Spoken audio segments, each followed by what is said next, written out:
Le podcast du Centre national du livre aime les écrivains, qui débarquent dans les grands entretiens pour faire entendre leur voix unique. Au programme Chemin de traverse, écriture qui bouleverse. Écoutons les pensées, sages, énervées, extatiques, et laissons-nous bousculer pour ne plus revenir à l'identique.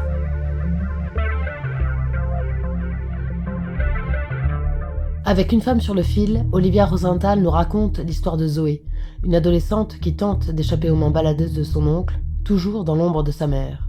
Il faut fuir et parvenir à appréhender l'espace pour l'apprivoiser et s'en sortir.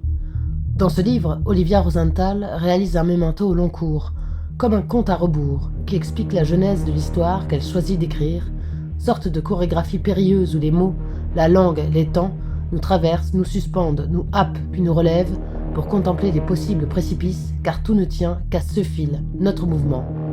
Moteur, respiration, action, le grand entretien avec Olivia Rosenthal, c'est maintenant. Bonjour Olivia Rosenthal. Que se passe-t-il entre le cri intérieur et l'écriture ? Oh, la question, le cri intérieur. Je sais pas s'il y a un cri intérieur. Je pense qu'il y a des voix intérieures, il y a des silences aussi, pas mal.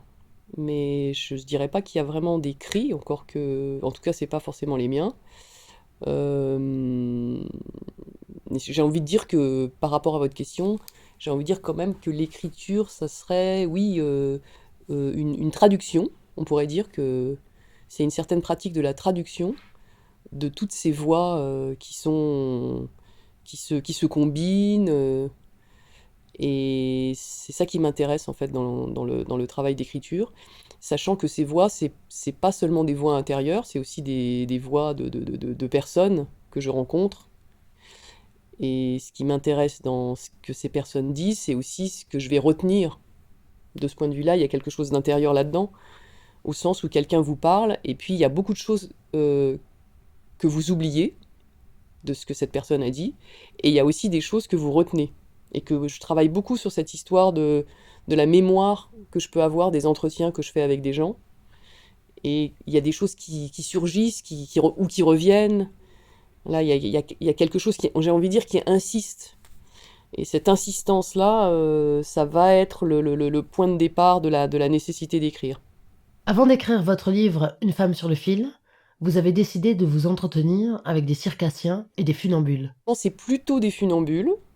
Donc c'est une catégorie de circassiens un peu particulière, parce que c'est des gens qui marchent sur le fil. Mais il y a aussi, vous avez raison, il y a aussi plusieurs d'entre eux qui ne sont pas des funambules, qui sont des trapézistes, des acrobates. Donc au point de départ, en fait, c'est une très vieille histoire. Ça fait très longtemps que je voulais travailler au départ sur les sports extrêmes. Et je voulais travailler en fait sur les gens qui escaladent à main nue les rochers, les immeubles, etc. Et puis bon, j'ai laissé ce projet dans un tiroir et donc j'ai envie de dire que j'y suis revenue par le biais de ces circassiens, puisque bon, je me posais un peu une question qui était de savoir, c'est un peu bête comme question, mais je me demandais vraiment pourquoi ils faisaient ça.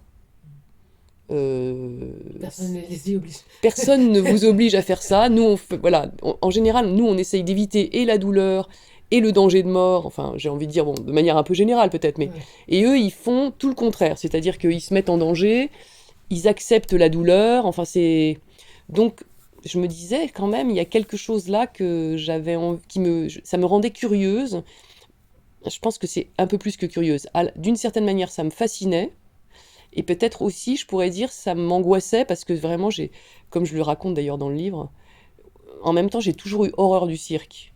Justement à cause de ça, parce que j'avais tellement peur que les gens tombent, et ce danger de mort, en fait, je trouvais pas que l'excitation produite était positive. Mais bon, j'allais quand même au cirque, avec mes parents, et donc voilà, cette configuration-là, c'est-à-dire à la fois un souvenir d'enfance, à la fois ce rapport au danger de mort, et tout ça, c'est quelque chose qui est là depuis très longtemps. Et puis j'avais déjà consacré un texte à la question du vertige en 2012. C'est dans Ils ne sont pour rien dans mes larmes, qui est le premier texte qui est consacré à Vertigo d'Alfred Hitchcock. Et donc j'avais écrit un texte sur les raisons pour lesquelles j'ai toujours le vertige. J'avais essayé d'analyser ça au regard du film Vertigo d'Hitchcock. Ouais. Et en fait, à ce moment-là, on m'avait demandé, en Avignon, on m'avait demandé de faire un spectacle, et j'avais décidé de faire un spectacle avec ce texte. Et à cette occasion, là, je vous raconte toute l'histoire, mais c'est parce que Oui. c'est toute une histoire. Oui. J'avais rencontré, donc, j'avais cherché, en fait, quelqu'un qui pourrait se suspendre dans le vide pendant que je dirais mon texte. Et donc, j'avais regardé pas mal de choses venant du cirque, et j'étais tombée sur le travail de Chloé Molia. Et vraiment, j'ai adoré ce qu'elle faisait. Aussi parce qu'elle travaillait sur le film Vertigo, et que son spectacle de l'époque, qui s'appelait Risicon, c'était un spectacle dans lequel on entendait la musique de Vertigo d'Hitchcock. Donc je l'ai contactée, nous avons fait ce spectacle ensemble. Donc j'ai fait un spectacle avec une femme qui venait du trapèze et qui se suspendait dans le vide. Et en fait, on est restés amis, et puis ça a créé, voilà, et ça a continué à me questionner, cette histoire de se suspendre dans le vide. Surtout qu'elle, elle travaille sans filet, évidemment, comme la plupart des acrobates. Ouais. Vous dites Euh, d'ailleurs dans votre livre que le filet finalement ne les rassure pas du tout, au contraire. Ouais, c'est ce qu'ils Ouais, disent. c'est ce qu'ils Moi, disent. Oui. je crois tout ce qu'ils me disent.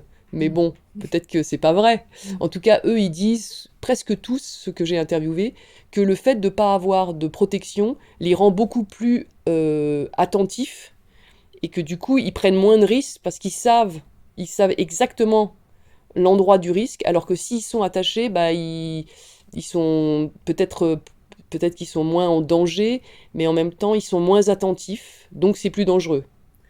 Et vous ressentez la même chose en tant qu'écrivaine? D'aller sans filet, ouais, c'est Ouais. vrai que Parce bon, qu'on y pense en lisant ah votre oui, c'est récit. un peu sans filet, ouais. Alors, bon, après, moi, le risque que je prends, il est quand même pas du même ordre, au Oui. sens où, oui, non, mais Non, mais je le c'est un dis peu quand même. facile comme rapprochement, mais néanmoins, on se pose tout de même la question. Ouais, non, je le dis quand même, parce que sinon, c'est vrai que on dit toujours le risque d'écrire et tout, je suis d'accord, Ouais. mais c'est quand même pas du même ordre que prendre le risque de mort. Mais c'est vrai c'est ça qui me plaît quand même dans l'écriture. Le risque, c'est vraiment, effectivement, c'est un peu un saut dans le vide, cette histoire. En tout cas, ce livre-là, Une femme sur le fil. Parce qu'en fait, il s'agit d'écrire un peu à mesure. Au sens où, quand je commence, je sais pas très bien où ça va, Pas fragment, vous dites. par fragment, ou par numéro, disons. Mm.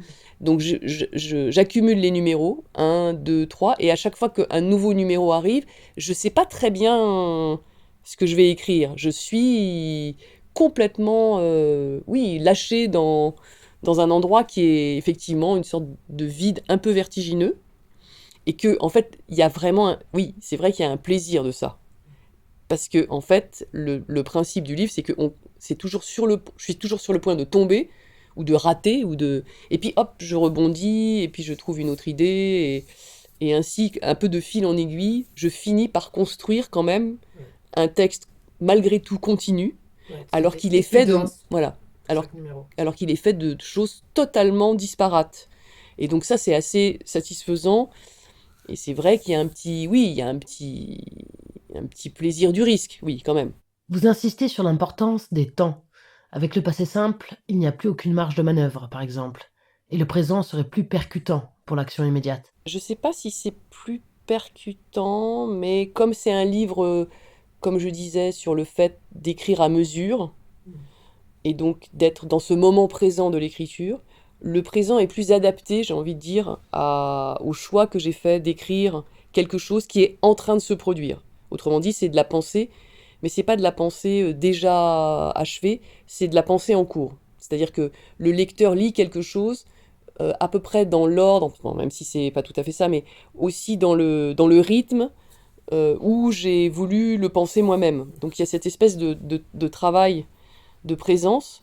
Après, c'était aussi parce que j'ai jamais écrit vraiment un livre au passé simple, qui est quand même le temps du Mm. récit, qui fait penser aussi à l'histoire de la littérature. Tout à fait. Enfin, c'est l'histoire du roman, en fait. C'est aussi l'histoire des usages du passé simple, qui est un temps on n'utilise pas quand on parle. Donc, qu'est-ce qu'on peut faire avec ce temps? Pourquoi est-ce qu'on l'utilise encore quand on écrit?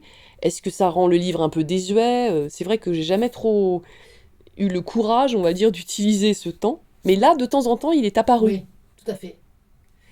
Mais justement, vous le citez en exemple. Disons que le passé simple n'est pas le temps de l'incertitude dans tous les cas. Non, c'est aussi quelque chose qui est, comme vous disiez, derrière soi et puis qui est fini. De ce point de vue-là, il y a peut-être quelque chose d'un peu rassurant dans le passé simple, plus le fait qu'il nous renvoie à la littérature, donc il y a cette espèce d'écart entre la langue écrite et la langue parlée qui peut aussi être agréable. C'est agréable aussi de lire un livre qui est distant de nous, qui n'est pas un livre qui reproduit la manière dont on parle. Donc moi, enfin, je veux dire par là que j'ai rien contre le passé simple, mais c'est vrai que j'ai jamais vraiment réussi à l'employer. Et c'est pour ça que j'essayais dans le livre aussi de réfléchir à ce que ça signifie de l'employer ou de ne pas l'employer, d'essayer un peu de comprendre sa propre pratique d'écriture quand on écrit. Ça fait partie de ce livre. C'est-à-dire, est-ce que je peux employer un imparfait? Pourquoi? C'est une question que je me pose beaucoup, tous les temps qu'on emploie, la question de la concordance des temps, les usages du conditionnel, par exemple, est-ce qu'on peut écrire un livre au conditionnel? Il y en a qui s'y sont essayés, et c'est quand même vraiment une aventure aussi, Oui. d'écrire un livre au conditionnel. Donc tout ça, en fait, peut-être que ça mérite qu'on en parle, qu'on y réfléchisse, parce que ça parle non seulement de la littérature, mais ça parle aussi de nous, notre rapport au temps. Je vous cite page 67. Le passé ne constitue pas nécessairement un abîme, aussi petit et faible soit-on. Notre avenir n'est pas tracé d'avance du fait qu'il a été précédé par le passé. Pouvez-vous commenter? Dans ce passage-là, qui est le numéro 450, en fait, je fais une sorte de commentaire aussi d'un livre de Charles Dickens, qui est De Grandes Espérances, qui est un livre que j'aime beaucoup. Oui. Et ça se présente un peu comme un livre d'aventure. Donc le personnage est projeté vers le futur, comme dans tous les livres d'aventure, mais on va se rendre compte aussi que cette projection vers le futur, c'est en même temps une projection vers le passé, c'est-à-dire vers la question lancinante de ce livre, qui est la question des origines. Mais pardon, moi j'avais le sentiment que ça faisait écho à ce que pouvait ressentir votre personnage, Oui, Zoé. bien sûr. Donc c'est aussi cette histoire du rapport qu'il y a entre le fait de se projeter dans un avenir et le fait que cet avenir nous renvoie tout le temps, qu'on le veuille ou non, à des choses qui se sont passées avant. Donc c'est aussi pour dire que le temps n'est pas une ligne continue, mais que c'est une ligne brisée, et que c'est intéressant quand on est écrivain d'essayer de suivre les méandres ou les retours, les allées et venues. Et par exemple, c'est vrai que le personnage de Zoé dans mon livre, c'est un personnage qui essaye d'avancer, puisque voilà, l'idée c'est aussi de marcher sur un fil, donc d'avancer, et en même temps qu'elle avance, elle quelque chose qui s'est passé avant. Donc il y a aussi le fait que pour avancer, il y a une raison pour laquelle on avance. Soit on avance parce qu'on a un objectif devant soi, donc on vise une cible, soit on avance parce qu'on fuit quelque chose qui est derrière. Bon, c'est un peu les deux en vrai. Mais donc voilà, je voulais travailler un peu sur ça, sur en fait la ligne de vie, en fait, puisque c'est un livre sur le fil, c'est un livre aussi sur le mouvement de la vie, au sens où on passe par quelles étapes. Est-ce que vraiment on peut dessiner une vie comme une ligne qui va d'un point A à un point Z? Est-ce que c'est... Voilà. Évidemment, c'est plus compliqué que ça. Donc le personnage de Zoé, c'est un exemple en fait de ces lignes brisées qui constituent nos vies.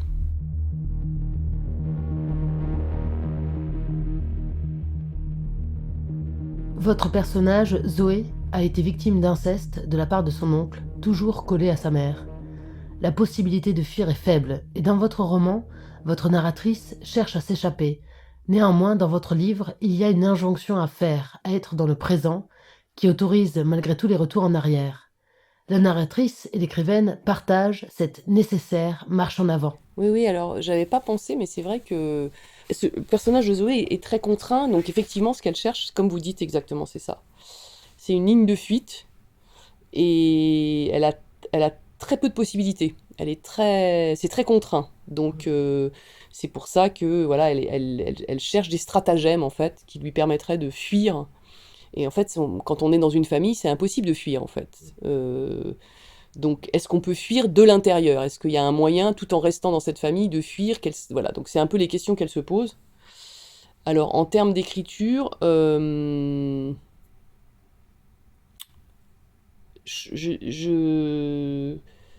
je sais pas si je suis exactement dans la même situation que le personnage, mais c'est vrai que je pourrais dire que l'objectif, c'est de dessiner des lignes de fuite quand même. C'est-à-dire à la fois de s'imposer une contrainte, mais là c'est moi-même qui me l'impose, hein, c'est pas une contrainte extérieure, et en même temps de voir comment je peux m'amuser avec cette contrainte, qui est donc la numérotation, 1, 2, 3, et qu'est-ce que cette contrainte produit comme forme de liberté, c'est-à-dire, là pour le coup si je rapporte à Zoé, la liberté c'est la possibilité d'échapper aux mains de son oncle. Pour moi la liberté c'est la possibilité de passer d'un numéro à un autre, comme vous dites, de se mettre en marche. Et, et j'ai envie de dire que le fait de passer par ces numéros, c'est très stimulant. Ça permet vraiment de toute façon, ça permet d'avancer, en fait. On n'a pas le choix. C'est comme si on est sur une route et il y a des bornes qui indiquent les kilomètres. Et donc, ce qui est satisfaisant, c'est que c'est un peu comme ce que je disais tout à l'heure, c'est qu'il y a encore des bornes devant, donc il y a des kilomètres à parcourir, et puis il y en a qu'on a déjà parcouru. Et en fait, cette histoire-là, c'est l'accumulation de tous ces kilomètres qu'on parcourt et qu'on va encore parcourir. Et donc, on va pouvoir mesurer, en fait, un chemin. Et quand on arrive à mesurer un chemin, c'est quand même satisfaisant. Alors que ce chemin soit très magnifique ou qu'il soit un peu tordu, il y a quand même cette histoire que ça fabrique quelque chose sur le long cours. Votre roman éloignerait-il la mort ou l'héritage? Je ne sais pas si c'est fait pour éloigner, mais en tout cas, j'ai envie de dire que c'est plutôt de contester une certaine forme de représentation de l'héritage, plutôt.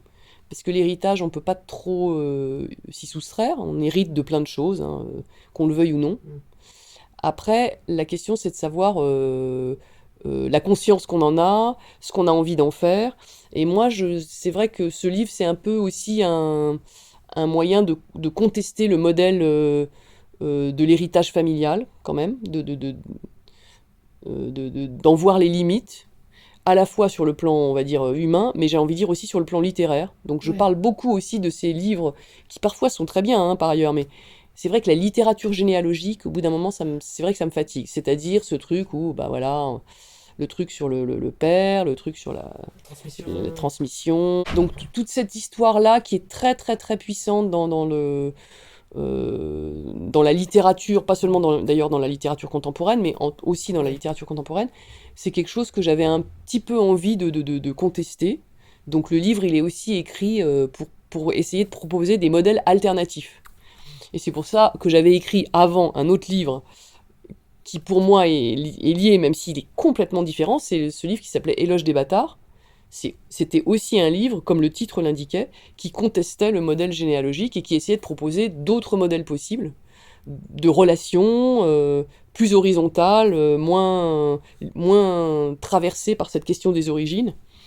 Donc oui, je peux dire que c'est un livre qui est... Je ne sais pas si ça remet en question le rapport à la mort, mais en tout cas, ça interroge le modèle généalogique, ça c'est sûr. Tout est corps. Ça vous inspire quoi? Je fais pas tellement de différence entre ce qui est de l'ordre du corps et ce qui est de l'ordre de la pensée, parce que j'ai envie de dire que c'est la même chose, quoi. C'est-à-dire que c'est le corps qui pense, et que d'ailleurs, c'est intéressant aussi pour ça d'écouter ces funambules qui ont une pratique du corps, enfin qui sont obligés de sculpter leur corps, de travailler leur corps, etc. Et qui ont aussi en même temps, bien sûr, élaboré un discours sur leur corps. En fait, ça va ensemble. On pense qu'il y a le corps d'un côté et l'esprit de l'autre, mais c'est pas du tout comme ça, je pense, que ça fonctionne. Et j'ai envie de dire que les funambules seraient une preuve de l'association profonde qu'il y a entre le fait d'engager son corps sur un fil et le fait de penser qu'on engage son corps sur un fil. Et que, en fait, finalement, l'activité funambulique, c'est presque une activité de pensée. C'est aussi une activité de pensée. C'est aussi une méditation, c'est aussi... Ouais. Et ça, c'est intéressant, parce que là aussi, c'est un peu une manière de contester cette espèce de dichotomie entre le corps et l'esprit, la sensibilité et l'intellect. Enfin, moi, j'y crois pas du tout à ça. Je pense vraiment que c'est ensemble. Donc, de ce point de vue-là, oui, il y a l'incarnation, c'est quelque chose... La pensée est toujours une chose incarnée, en fait. C'est parce qu'on est notre corps dans l'espace qu'on pense quelque chose, en fait. Sinon, Si on était juste des incarnés, alors peut-être que des anges, oui, me contrediraient, Pardon, mais j'en ai pas excuse-moi. encore rencontré. Moi non plus, pardon. Donc, je sais pas, il faudrait leur demander ce qu'ils pensent de ça. Votre livre est une déclaration d'amour à l'écriture. L'écriture qui est un choix de conscience. Vous évoquez aussi le fait de construire un sol pour recueillir la parole de l'autre, qui doit pouvoir se livrer en sécurité. Il s'agit aussi d'un sol pour le lecteur. Pouvez-vous commenter? Alors, j'ai envie de dire d'abord que faire de la littérature pour moi, c'est en grande partie écouter. Ça fait partie de l'activité littéraire. Donc d'offrir un endroit qui est un endroit d'accueil pour une parole qui n'est pas la mienne. Et l'accueil, c'est aussi, alors peut-être que là je vais pas être en phase avec certaines manières d'envisager la littérature, mais pour moi l'accueil, c'est aussi la capacité à transformer cette parole reçue. Ça fait partie pour moi de l'accueil, c'est-à-dire de faire en sorte que cette parole prononcée prenne place dans un lieu qui n'est pas celui où elle a été énoncée, qui est vraiment une manière de la déterritorialiser et de l'emmener dans un autre endroit. Donc on pourrait dire peut-être que c'est de la réappropriation, je sais pas, mais voilà, j'ai le sentiment que ça fait partie de l'activité littéraire. Alors, il y a des règles qu'on s'impose à soi-même, il y a une éthique aussi de ça, mais c'est vraiment très important. Donc, j'ai envie de dire que c'est le sol, du coup, ça serait, je dirais presque plus le tissu même, enfin, c'est plutôt un vêtement, hein, c'est pour recevoir, là, en l'occurrence, ces paroles de quelque chose qui permettrait à ces paroles d'être les plus audibles possibles. Et pour ça, eh ben, c'est un travail de mise en forme littéraire. C'est ça qui m'intéresse aussi. Mise en forme dans laquelle il y a à la fois toutes ces paroles, et puis il y a aussi un peu la mienne, et que c'est ça, c'est ce concert en fait des voix qui est peut-être ce sol dont vous parlez. C'est que c'est jamais une voix unique, c'est toujours, finalement, c'est une forme de voix collective, mais une voix collective qui est fabriquée à partir de choses très singulières que les uns et les autres racontent. Et donc c'est pareil avec cette histoire d'abus sexuel, c'est que l'abus sexuel, j'ai envie de dire qu'il faut qu'on le pense collectivement, parce que ça concerne beaucoup de personnes, donc il y a une nécessité à prendre en charge ça et à écouter ce qui se dit, et en même temps, chaque abus sexuel est absolument singulier, donc comment travailler à cet endroit d'articulation entre le collectif et le singulier, c'est-à-dire ne pas déposséder chacun et chacune de son histoire singulière, en même temps que d'être capable de l'accueillir collectivement. De fait, la question de la réalité ou de la fiction, vous la transcendez. Je pense que le lecteur peut se poser la question de savoir, mais bon, est-ce que Zoé, c'est quelqu'un qui existe? Est-ce que c'est funambule? Voilà. Évidemment. Voilà. Je pense que ça fait partie de la question. C'est pas une question à laquelle j'ai besoin de répondre, puisque sinon, voilà, je réponds pas à ça, mais je suis consciente du fait que oui, il y a un frottement dans ce texte en particulier, mais j'ai envie de dire dans les autres aussi, entre ce qui relève de la réalité au sens de quelque chose qui s'est vraiment produit et qui m'a été raconté tel quel, et ce qui relève de la fiction. Et j'ai envie de dire que C'est ce que vous dites, c'est pas grave. c'est pas grave. Enfin, Voilà, en tout c'est cas, grave. c'est nécessaire d'associer les deux. Pardon. J'ai le sentiment que pour faire entendre cette réalité, on a aussi besoin d'en passer par la fiction. Et que c'est comme ça que quelque chose va être pris en charge collectivement, en fait. Zoé, c'est aussi un personnage qui... C'est Zorro. C'est Zorro, voilà. Et Zorro, Zorro, bon moi, je sais pas si les gens regardent encore Zorro, mais dans mon enfance, c'était vraiment un feuilleton qu'on regardait. Et Zorro, c'est un personnage très particulier, évidemment, parce que Zorro, c'est un personnage masqué, c'est donc un personnage qui est double, personne ne sait vraiment qui il est, il a un ami qui est je sais pas comment on peut dire, son serviteur, qui sait exactement, c'est le seul qui connaît exactement Zorro, mais il est muet. Donc il y a vraiment quelque chose sur la dissimulation. Et puis bon, bah oui, Zorro c'est aussi un justicier, donc il sauve en fait ceux qui sont en danger et opprimés.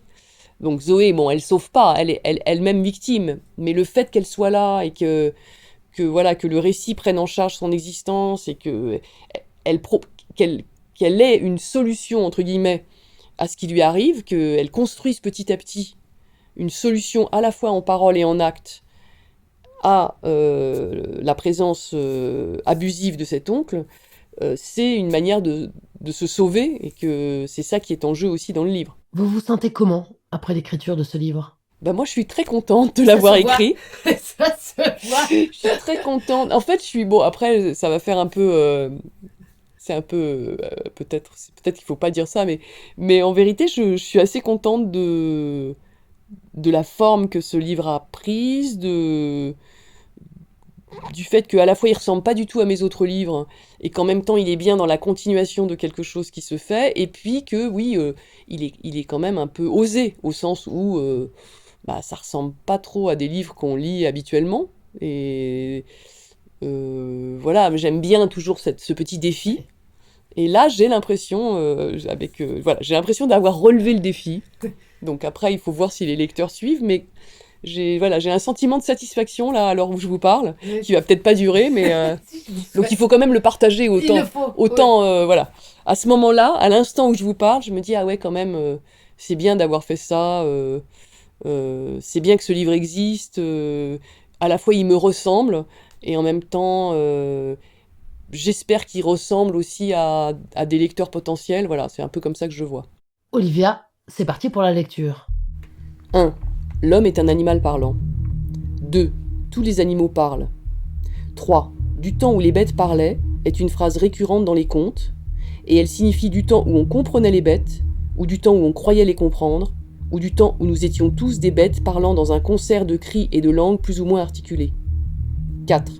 Il existe pour la vache 240 manières de meugler. 5. La vache meugle, mais il lui arrive aussi de beugler, auquel cas il est urgent de réagir. 6. En général, on ne beugle pas pour soi seul. Le beuglement est une adresse. 7. Beugler et parler suppose la présence d'un autre, qu'on peut appeler un tiers, si du moins on peut diviser le monde en soi, un autre et un tiers. On y reviendra. 8. On parle parce qu'on est plusieurs. 9. J'ai déjà écrit des textes que je croyais ne destiner qu'à moi seul. 10. Je me trompais. 11. Si on ne se trompe pas en écrivant, ou si l'écriture ne déplace pas à mesure ce qu'on avait prévu d'écrire, c'est qu'on est devenu une machine. 12. Les machines écrivent aussi. 13. Que manque-t-il aux machines pour qu'elles écrivent ? 14. Rien. Les machines écrivent aussi. 15. Aux machines, il ne manque rien. C'est l'un de leurs problèmes. Ou s'il leur manque quelque chose, elles n'en ont pas une conscience suffisamment douloureuse pour que cela fasse l'objet d'une envie chez elles de partager la douleur. 16. On aime échanger sur ce qui manque. 17. Il y en a qui ne parlent que de ce qui ne leur manque pas, ils sont comblés. Mais cela les rend un peu arrogants et désagréables. 18. En plus, on a du mal à les croire. 19. Ceux à qui rien ne manque n'ont rien à envier à ceux à qui il manque quelque chose, mais l'inverse est vrai aussi. 20. La plénitude flirte avec l'ennui. 21. Être seul permet de lutter contre le sentiment de plénitude, car on est rarement comblé quand on est seul. 22. Si on a besoin d'être seul pour créer, c'est précisément parce que la solitude est insupportable et qu'il faut remplir le vide qu'elle creuse. 23. Seul, je suis obligé de faire des phrases plus percutantes, plus blessantes, pour les forcer à traverser les murs comme des projectiles. 24. Les lanceurs de poids pourraient, dans ce domaine, servir de modèle. Leur poids part d'autant plus loin que leur mouvement giratoire est rapide. Pour envoyer leur fardeau le plus loin possible, il faut d'abord qu'ils tournent sur eux-mêmes. Dans ce cas, et dans ce cas seulement, la solitude, si tant est que tourner sur soi-même puisse en constituer une image, donne de la force. 25. La solitude ne vaut que si elle est provisoire. Quand elle dure trop longtemps, elle affaiblit tout le corps et aussi toutes les phrases.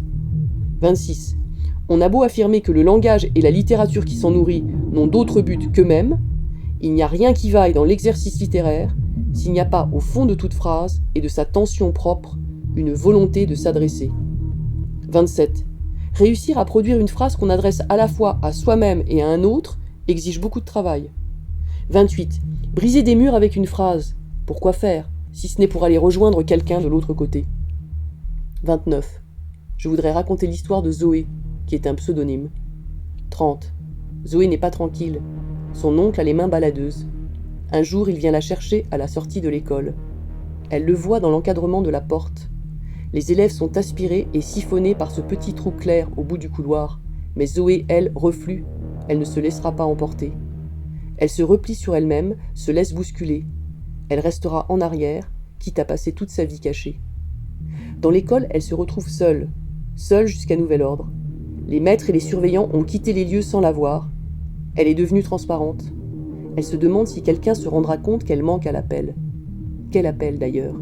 Il n'y a pas d'appel. Chez elle, sa mère n'aura peut-être même pas remarqué son absence. Seul son oncle tourne devant l'entrée de l'école, comme si c'était lui qui était enfermé. Les grilles sont tombées, il attend encore. C'est lui qui détient le monopole de l'anxiété. L'oncle dont les mains baladeuses tremblent. 31. Zoé, pseudonyme de qui? 32.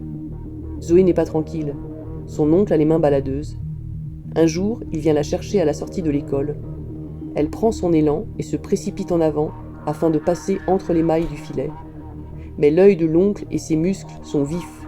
Elle sera rattrapée, plaquée, tenue à bout de bras, exposée. Elle criera et criera encore. Ni les passants ni sa mère ne l'entendront. Les mains de l'oncle sont censées la maintenir, la calmer, la sauver. 33. Zoé a plusieurs noms derrière son nom de fiction, mais un nom, à lui tout seul, ne fait pas une personne. 34. Zoé n'est pas tranquille. Il s'agit du 13e roman d'Olivia Rosenthal, publié aux éditions Verticales. Olivia Rosenthal est récompensée par le prix Vepler en 2007 pour son livre « On n'est pas là pour disparaître ». Elle remporte le premier prix Alexandre Vialat en 2011 pour « Que font les reines après Noël ?» et reçoit le prix Transfuge du meilleur roman en 2019 pour Éloge de bâtard, publié chez Verticales.